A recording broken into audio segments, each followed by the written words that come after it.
welcome to our monthly Demo Night podcast. My name is Sam Steele. I'm an entrepreneur in residence at StudentVenture, which is part of City St George's University of London. Our goal at StudentVenture is to help startups, to help ignite the startup ecosystem in the City of London. We like to break down barriers to entrepreneurship and build community where entrepreneurs from any walk of life and any background can meet and talk and get support and meet with investors in a friendly, supportive environment. And every month we run a regular demo night in the company of Stuart Noakes, who collaborates with us and runs the international startup networking group Canopy. Stu, give us a quick summary of what demo night is all about. It's rubbish, Sam. You shouldn't go. Nobody should. I don't recommend it at all. Simple as. Okay.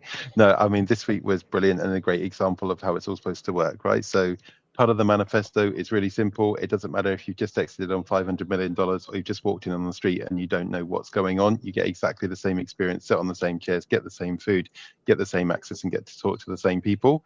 And we believe that there's power in all of that, you know, everybody can learn from everybody in that room. So people like Liam stand up there very bravely and they share what they're working on, and they are in a vulnerable moment where they get to then learn from the criticism and the feedback and the support and the other things that come at them from the audience.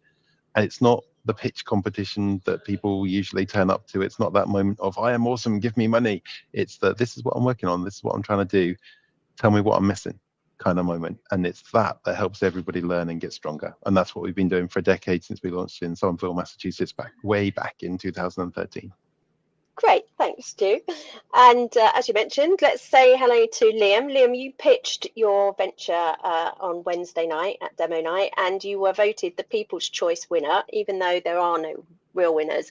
But we do ask the audience to say which is their favourite pitch. So you were the favourite pitch of the night. Congratulations, Liam. Thank you very much.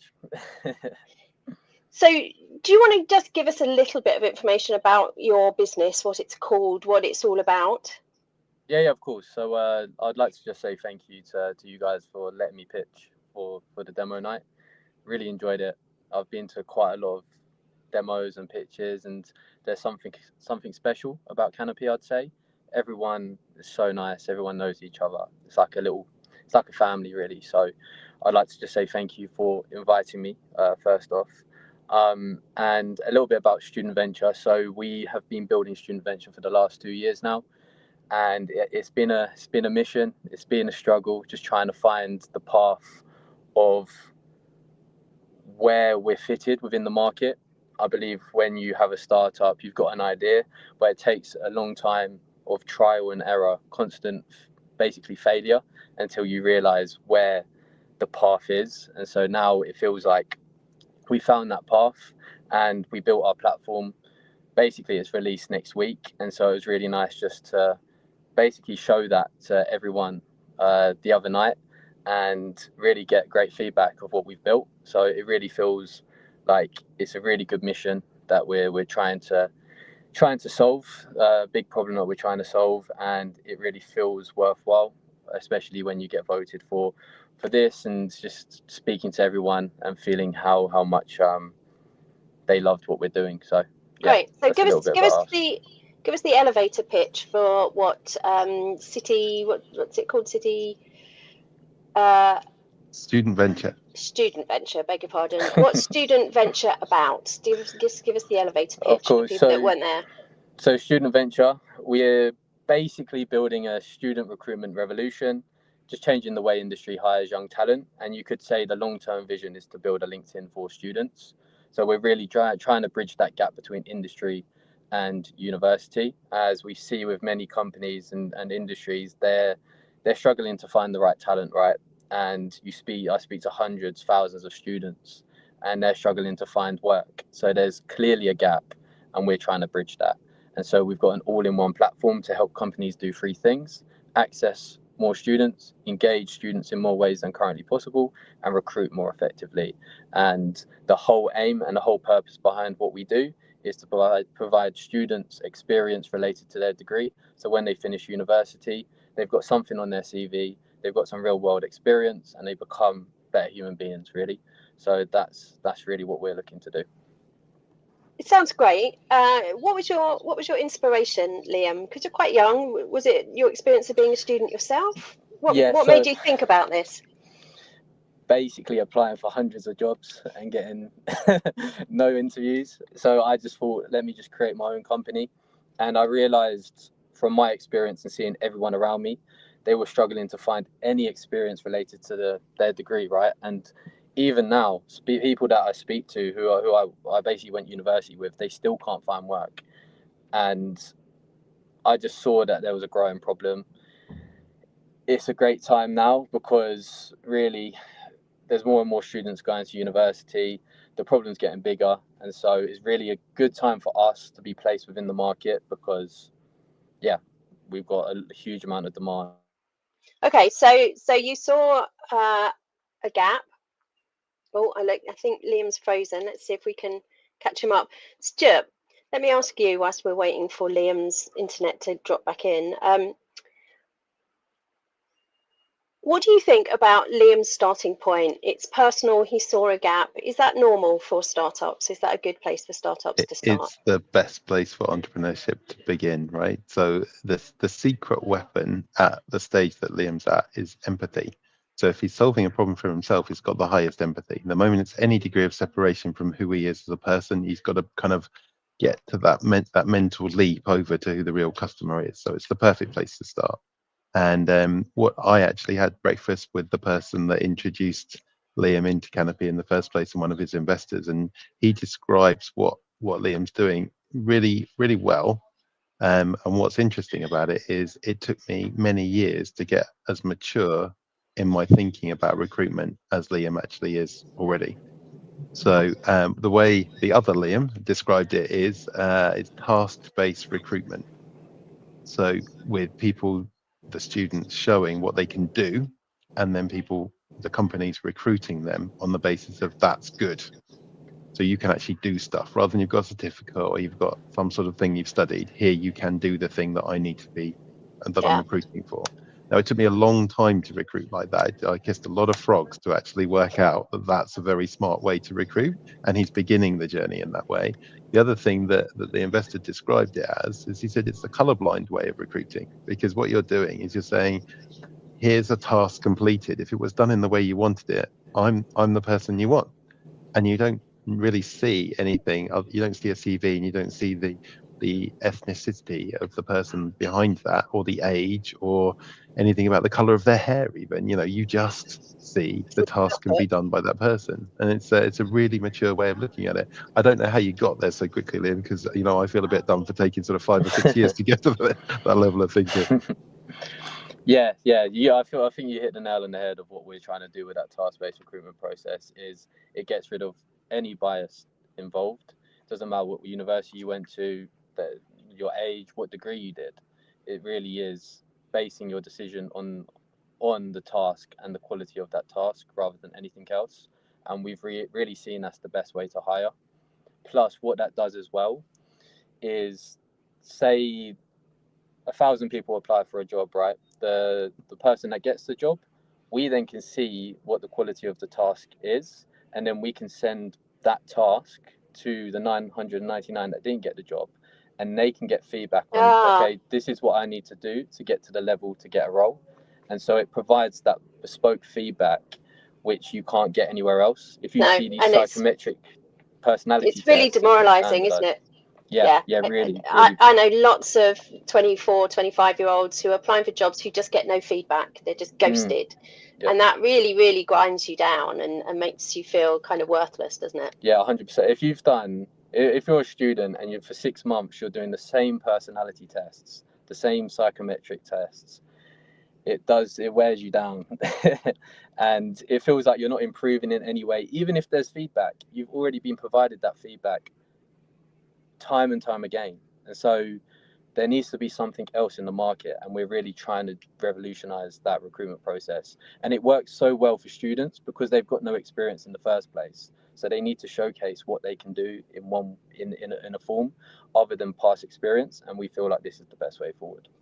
So have you got any customers at the moment? What's your customer base looking like? So we're working heavily within the insurance industry, so that really has been where we've gained our main clients, because there's a talent crisis with insurance. So in the next 5 years, a lot of people are going to be retired, and so they're like, okay, let's get that brand awareness out there.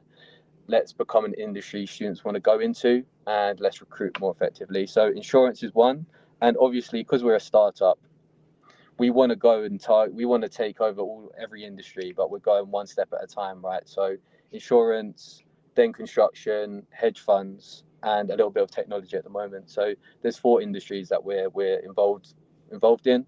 But yeah, if we've got companies coming from, I don't know, the creative background, we'll definitely work with those. But yeah, we've just focused on that. What about supply side, Liam? Because you have a connection with a very large student organisation, don't you? Yeah, exactly. So we've partnered with Uni Days, and so every student knows what Uni Days is basically. But they've got 29 million students and graduates worldwide, all the way from the US, Australia, China, India, UK, and that really gives us access to a huge number of students. And so when we started StudentVenture, there was 3 problems, right? You need the students, you need the platform, you need the companies. We've got the students, we've got the platform, and we've now got the companies. So it's now just scaling, and so that's really the goal for this year and next. That's really exciting. Just tell me how you got the Unidays connection on board, because I mean that just gives you such massive access to your target supply, doesn't it? So how did you do that? Of course. So it took us months and months. So like, it was one of those where we had a good conversation in the beginning, and the contract was meant to be signed 2 months after.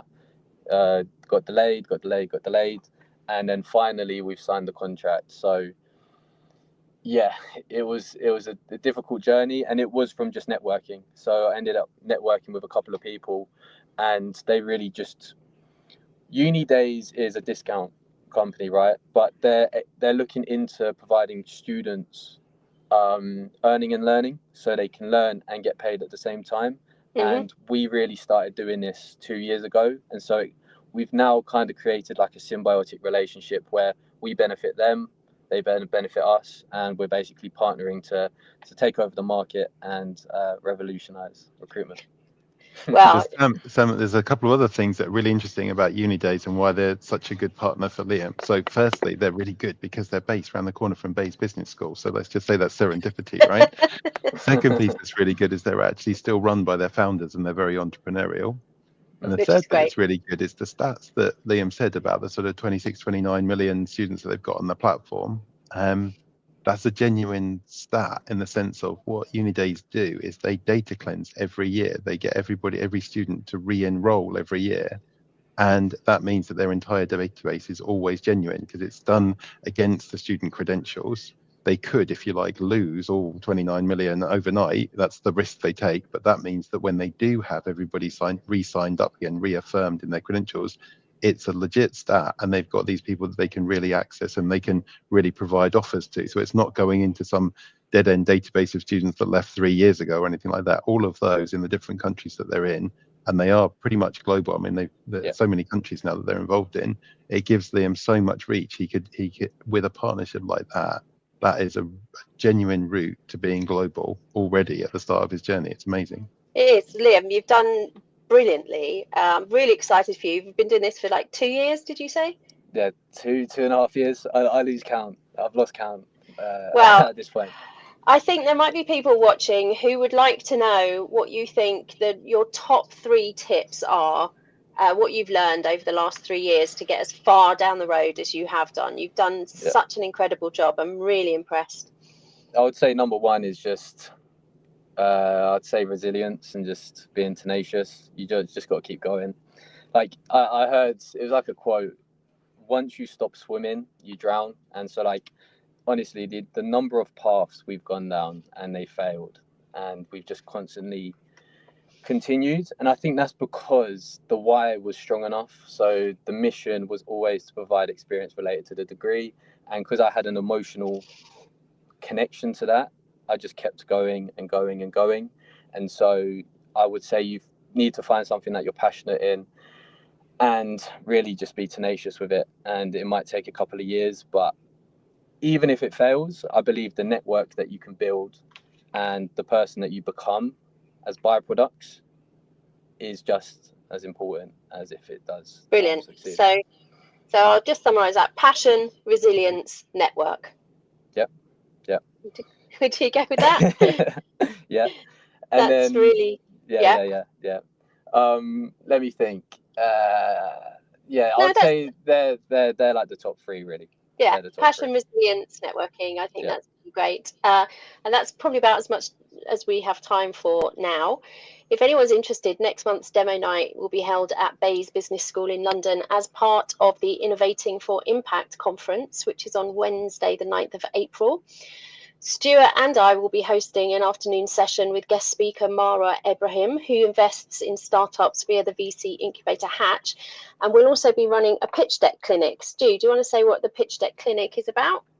Yeah, so it's an absolute blessing to have Marwa with us. What she's going to be doing is really helping us all understand what the common mistakes are that people make when they apply to her and people like her for funding.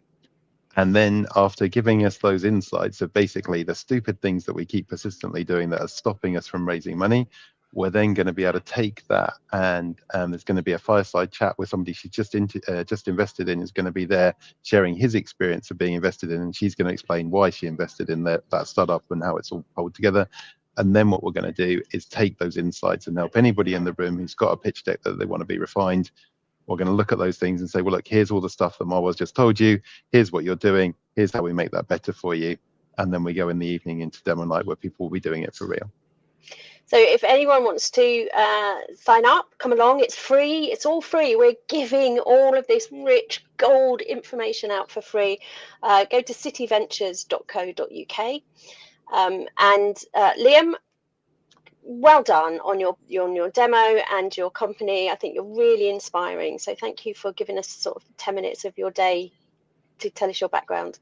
Yeah, thanks, Liam. We really celebrate with you, man. It was a high quality demo night, and you coming out on as the People's Choice there, that was really quite special. That everybody, including people who demoed before, came up to me afterwards, and even ones that have raised money as a result of coming through demo night, they came up to me and went, "This has been the best. Like the caliber of this has just been the highest that we've seen in any of the London demo nights." So, kudos to you, my friend. Thank you, Stuart. Thank you, Sam. Appreciate it. You're very welcome.